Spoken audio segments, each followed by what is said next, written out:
नमस्कार साथियों, स्वागत है आप सभी का भैले व्यू IAS एकेडमी के इस यूट्यूब प्लेटफॉर्म पर। उम्मीद करता हूं आप सभी अच्छे होंगे। दोस्तों, आज का जो टॉपिक है वह इंडियन पॉलिटी के बेसिक का टाइप्स ऑफ लॉ के बारे में आज हम लोग पढ़ने वाले हैं कि जो भी ये जो लॉ बनाए जाते हैं, जो विधि बनाए जाते हैं, उनके कितने प्रकार हो सकते हैं। कल हमने ऑर्गन्स ऑफ गवर्नमेंट पढ़ा था और उसमें हम लोगों ने एग्जीक्यूटिव, लेजिस्लेटिव और जुडिशरी को पढ़ा था। उसमें हम लोगों ने जुडिशरी को समझा और जुडिशरी जो होती है, जुडिशरी की भी अपनी एक पावर होती है, अपनी भी एक क्षमता होता है और दुनिया में कुछ जुडिशरी को लेकर के कुछ प्रिंसिपल, उसकी भी अभी हम लोग थोड़ा सा समझने का प्रयास करेंगे। दुनिया स्तर में दो प्रकार के थेसिस आमतौर पर डेवलप माने जाते हैं। कौन कौन से थेसिस? एक तो थेसिस है आपका ड्यू प्रोसेस ऑफ लॉ और एक है प्रोसीजर एस्टेब्लिश्ड बाय लॉ। आखिर ये दोनों फंडा हैं क्या, पहले इसको समझ लेते हैं और फिर हम टाइप्स ऑफ लॉ के बारे में पढ़ने का प्रयास करते हैं। तो चलिए, जो दो प्रकार की जो प्रोसेस है, एक है आपका ड्यू प्रोसेस ऑफ लॉ और एक है प्रोसीजर एस्टेब्लिश्ड बाय लॉ। देखिए, इन दोनों का अर्थ काफी डिटेल स्तर में हम लोग पढ़ते हैं फंडामेंटल राइट में। क्योंकि हम लोग अभी बेसिक ऑफ इंडियन पॉलिटी पढ़ रहे हैं, तो मेरा काम है कि इस चीज को थोड़ा सा आपको बता देना और उसके बाद कितने प्रकार के लॉ होते हैं उसके बाद मैं इस चीज पर चर्चा करूंगा इसी वीडियो में। तो देखिए, दुनिया स्तर में आप देखेंगे कि यूनाइटेड स्टेट्स ऑफ अमेरिका है और एक ब्रिटेन है। अब जो यूनाइटेड स्टेट्स ऑफ अमेरिका है वहां पर ड्यू प्रोसेस ऑफ लॉ को फॉलो किया जाता है और ब्रिटेन है वहां पर प्रोसीजर एस्टेब्लिश्ड बाय लॉ का वहां पर फॉलो किया जाता है। अब देखिए, ये है क्या? जैसे अगर मैं कहूं कि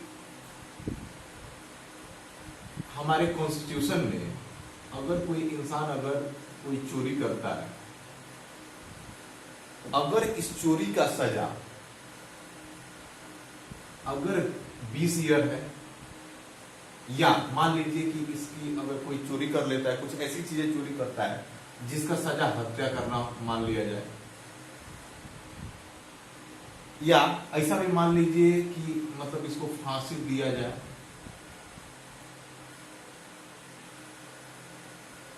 इस तीन क्राइटेरिया को मैं एक को मानकर चलता हूं कि अगर किसी इंसान ने अगर चोरी किया और चोरी करने के बाद उसका जो सजा है, कॉन्स्टिट्यूशन में लिखा गया है कि इसको फांसी की सजा होनी चाहिए।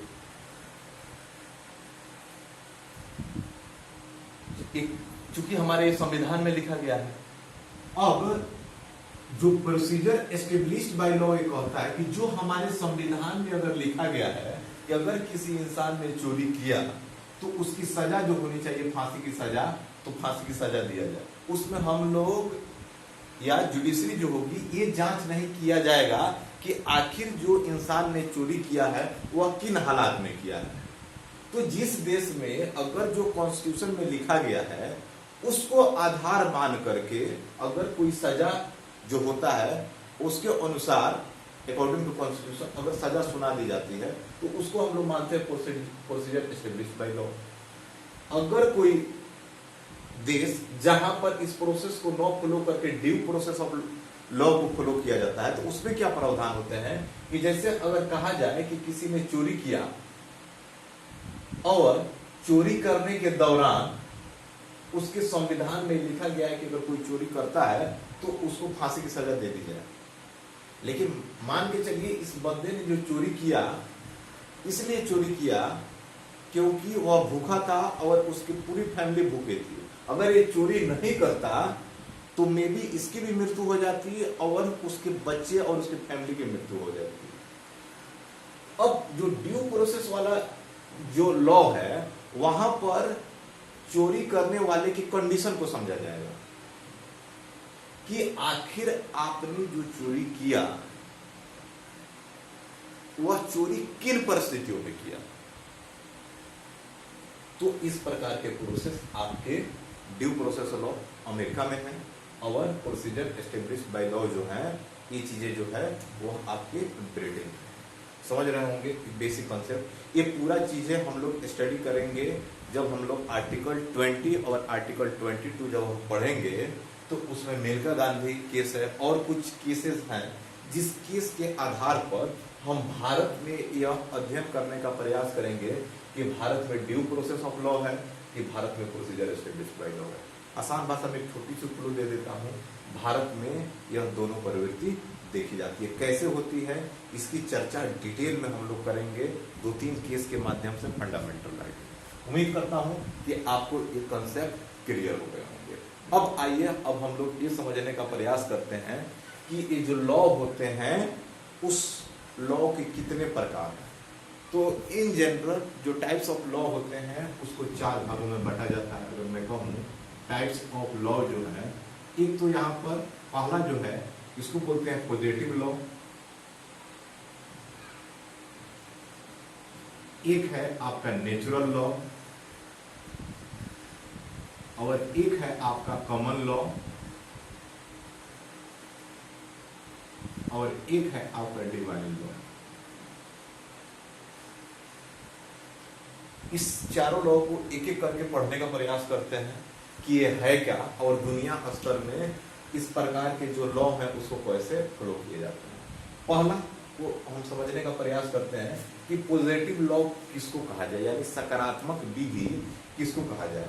तो देखिए, सकारात्मक विधि वो होता है जिसमें कुछ लोगों के द्वारा मिल करके कोई विधि अगर बनाया जाए तो उसको हम लोग पॉजिटिव लॉ कहेंगे।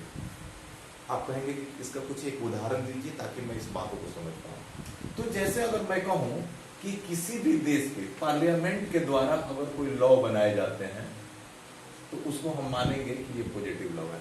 और पार्लियामेंट के द्वारा क्यों? क्योंकि पार्लियामेंट में तो एक लोग होते नहीं हैं, उसमें नंबर ऑफ लोग होते हैं और नंबर ऑफ लोग जो लॉ बनाएंगे वह जनता के हित में बनाएंगे।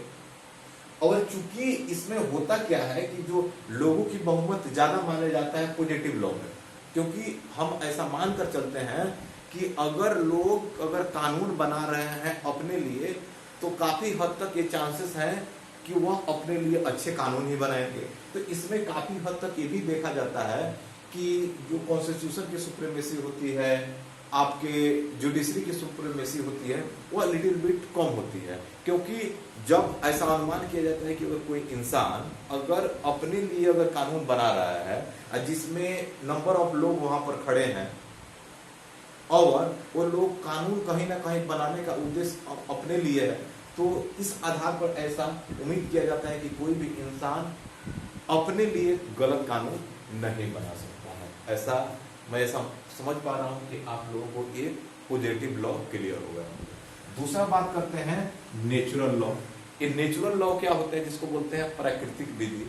अब प्राकृतिक विधि का क्या मतलब है कि इस विधि के अंतर्गत 2-3 चीजों पर ध्यान दिया जाता है। एक चीज ये कि जहां पर आपका कॉन्स्टिट्यूशन को सुप्रीम मान लिया जाएगा कि आपकी जो कॉन्स्टिट्यूशन है उसी के आधार को लेकर के चला जाएगा।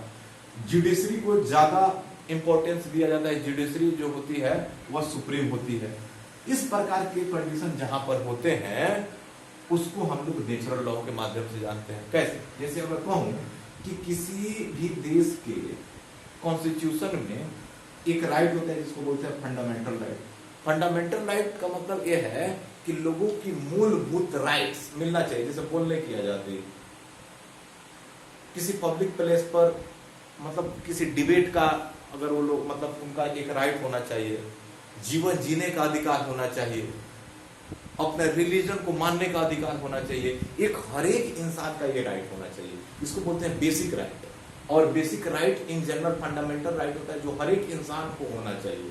और हर एक कॉन्स्टिट्यूशन जो उसको मतलब एक बेहतर राष्ट्र माना जाएगा वहां पर फंडामेंटल राइट डेफिनेटली होते हैं। और फंडामेंटल राइट मतलब होता है कि लोगों की जो वास्तविक नीड है और उस वास्तविक नीड के अभाव में कोई इंसान अपनी लाइफ अच्छा से जी नहीं सकता है। जैसे अगर मैं कहूं कि गरिमापूर्ण लाइफ जीने का अधिकार, कि अगर मान के चलिए कि आप किसी भी देश में रहते हैं और वहां पर आपकी खुद सेल्फ रिस्पेक्ट नहीं है, आपके पास पैसे हैं, एवरीथिंग है, लेकिन एक अपनी एक डिग्निटी नहीं है, तो फिर उस लाइफ का क्या मतलब है? हाल के दिनों में आप देखे होंगे कि कर्नाटका में एक बहुत ही इंपॉर्टेंट केस चल रहा है, जिसमें सुप्रीम कोर्ट, हाई कोर्ट इस पर अपना अपना कुछ जजमेंट दिए भी हैं।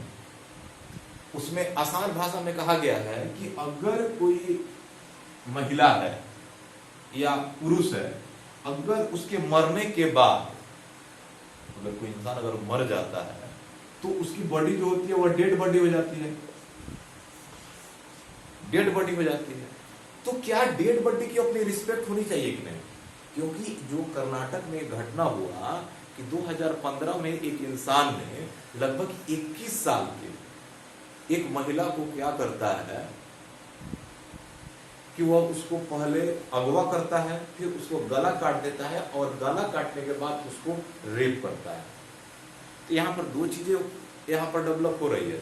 जब उस पर केस चलाया गया तो उस पर तो दो प्रावधान, एक तो अटेम्प्ट टू मर्डर, एक तो पहला हो गया, और दूसरा आईपीसी सेक्शन 376 जो रेप संबंधित है।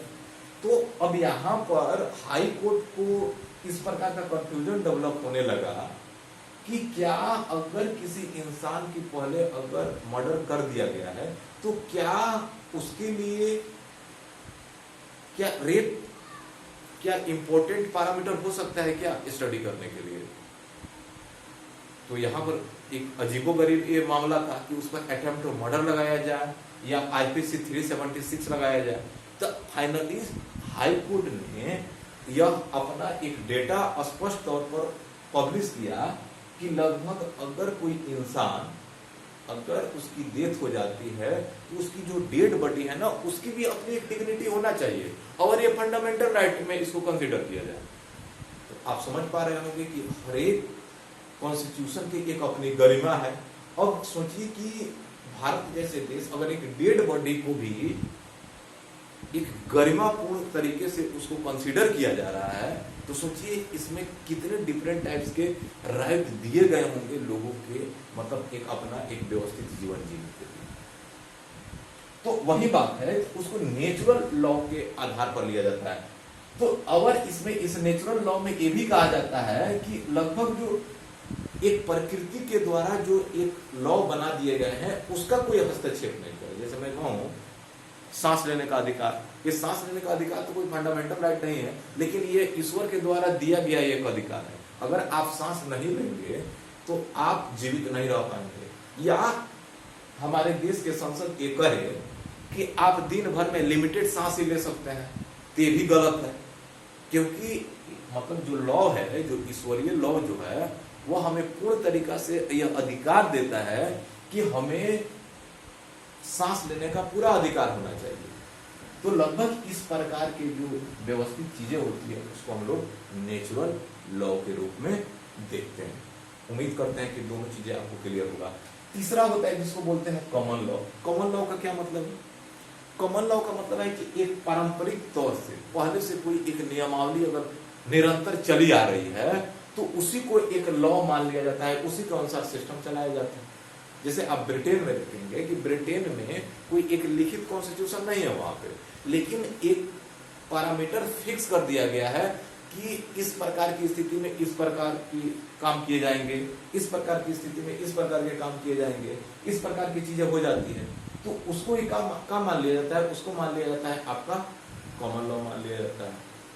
जैसे अगर मान के चलिए कि किसी अगर नॉर्थ ईस्ट का ही एक क्षेत्र मैं मान लेता हूँ, वहां पर कोई ट्राइबल एरिया है और ट्राइबल लोग जो होते हैं इलिटरेट होते हैं, और उन लोगों ने एक कानून बनाया है कि अगर इस जंगल के रास्ते से अगर आपको जाना है तो एक पेड़ है, उस पेड़ पर आपको क्या करना है कि मतलब हो सकता है कि आपको पूजा करके जाना है। तो चूंकि आप इस नियमावली को तोड़ नहीं सकते हैं क्योंकि हो सकता है कि ट्राइबल लोग उससे नाखुश हो जाए, तो इसको एक आसान भाषा में इसको वहां का कानून मान लिया जाए कि जो भी उस रास्ते से जाए एक बार पूजा कर ले। तो इससे क्या होगा कि ट्रस्ट डेवलप होगा ट्राइबल के लोगों में और देश के लोगों के बीच में, जिससे शासन व्यवस्था अच्छी चलेगी। तो इसको भी एक प्रकार का कानून माना जाता है। और लास्ट जो होता है इसको बोलते हैं डिवाइन लॉ। डिवाइन लॉ का मतलब होता है कि ईश्वरीय विधि, मतलब ईश्वर के द्वारा अगर मतलब ईश्वर के माध्यम से कोई ग्रंथ कंसिडर किए जाते हैं। जैसे अगर कहा जाए, जैसे मुस्लिम धर्म में आप देखेंगे कि शरिया, और मुस्लिम लोगों का मानना है कि मतलब इसका संबंध गॉड से है, जैसे हिंदू धर्म की अगर बात किया जाए तो रामायण और महाभारत, रामायण को मतलब गॉड के साथ इसको इंटरलिंक करने का प्रयास किया जाता है। अगर किसी देश की शासन व्यवस्था इस ईश्वर रूपी ग्रंथ के माध्यम से अगर चलाई जाने लगी और उस ग्रंथ में जो बातें लिखा गया है उसी को कानून मान लिया जाए, उसी को विधि मान लिया जाए, तो हम ऐसा मान के चलेंगे कि वहां पर डिवाइन लॉ का व्यवस्था चल रहा है। उम्मीद करते हैं कि आपको आज के इस वीडियो में जो भी एक कंसेप्ट मैंने देने का प्रयास किया आप लोग समझ रहे होंगे। एक छोटी सी रिकैप करता हूं कि आज हम लोगों ने इस वीडियो में क्या सीखा। सबसे पहले हम लोगों ने यह समझा कि जो जुडिशरी होती है वह और जुडिशरी के माध्यम से जो लॉ फॉर्मेशन होते हैं उनकी क्या एक कहा जाए एक क्या मतलब प्रोसेस होता है। तो दो स्तर होते हैं, एक ड्यू प्रोसेस ऑफ लॉ और एक procedure established by law. Due process of law में मैंने आपको बताया कि वो प्रोसेस होते हैं कि अगर आपके कॉन्स्टिट्यूशन में जो चीजें दी गई होती है, अगर किसी ने चोरी किया अगर उसकी सजा अगर मौत है तो लगभग ड्यू प्रोसेस ऑफ लॉ के माध्यम से पहले वहां की जुडिशरी उसको स्टडी करेगी कि आपने चोरी किया तो कौन से परिस्थिति में किया। अगर ऐसा देखा जाएगा कि आपका परिस्थिति ऐसा है कि वहां पर चोरी करना जरूरी था, तो वहां पर हो सकता है कि आपकी फांसी की सजा मतलब जीवन कारावास में बदल दिया जाए या 2 साल की सजा में बदल दिया जाए या 10 दिन की सजा कंसीडर करके आपको छोड़ दिया जाए। लेकिन वही प्रोसीजर एस्टेब्लिश्ड बाय लॉ एक होता है कि अगर किसी देश में अगर कॉन्स्टिट्यूशन में लिखा गया है कि चोरी का मतलब है डेथ, आपको मतलब फांसी पर लटका दिया जाए, तो आप किस परिस्थिति में चोरी किए हैं उससे कोई लेना देना नहीं है, आपको उठा करके डायरेक्टली फांसी पर लटका दिया जाएगा। उसके बाद हम लोगों ने पढ़ा कि टाइप्स ऑफ लॉ कितने प्रकार के होते हैं। तो लगभग हमने positive law, natural law, common law और डिवाइन लॉ 4 प्रकार के लॉ समझा। और अब यहाँ पर एक चीज मैं बता दूं कि भारत में क्या स्थिति है। भारत में अगर देखा जाए कि पॉजिटिव लॉ और नेचुरल लॉ दोनों के समन्वय पर आधारित यहाँ पर लॉ व्यवस्था चलाई जाती है। आप पूछेंगे कैसे, तो ये है कि जो पॉजिटिव लॉ जो है, पॉजिटिव लॉ में मैंने बताया क्या चीजें आपको कि एक सारे लोगों को बैठक के आधार पर एक लॉ फॉर्मेशन किया जाएगा। जैसे संसद है, संसद में लोग बैठेंगे और ये डिसाइड करेंगे कि कानून बनाना है तो कानून बन जाएगा। और नेचुरल लॉ एक होता है कि जिसमें कॉन्स्टिट्यूशन सुप्रीम है, जुडिशरी सुप्रीम है, और भारत के केस में इसको भी कंसिडर किया जाता है। तो भारत जो है इस दोनों को लेकर के चलता है, इसीलिए भारत जो है दुनिया में एक अपना अलग छवि बनाता है, इसके अपने इम्पोर्टेंस है, इसलिए भारत की छवि दुनिया स्तर पर बिल्कुल डिफरेंट स्तर पर देखा जाता है। और हम लोगों को भी प्राउड फील होता है कि हम लोग भी उस देश में रहते हैं जहां पर इस प्रकार की व्यवस्थाएं हैं, और इस व्यवस्थाओं को आगे ले चलने में कहीं ना कहीं हम जैसे लोगों का ही एक बड़ा दायित्व होता है। चीज़ों को समझना, उस चीज़ को लेकर चलना और आगे अपनी शासन व्यवस्था को एक सकारात्मकता की ओर लेकर के जाना। उम्मीद करते हैं कि ये वीडियो आपको समझ में आ रहा होगा। अगर चीज़ें क्लियर हो रही है तो ज़्यादा से ज़्यादा इस वीडियो को शेयर करें।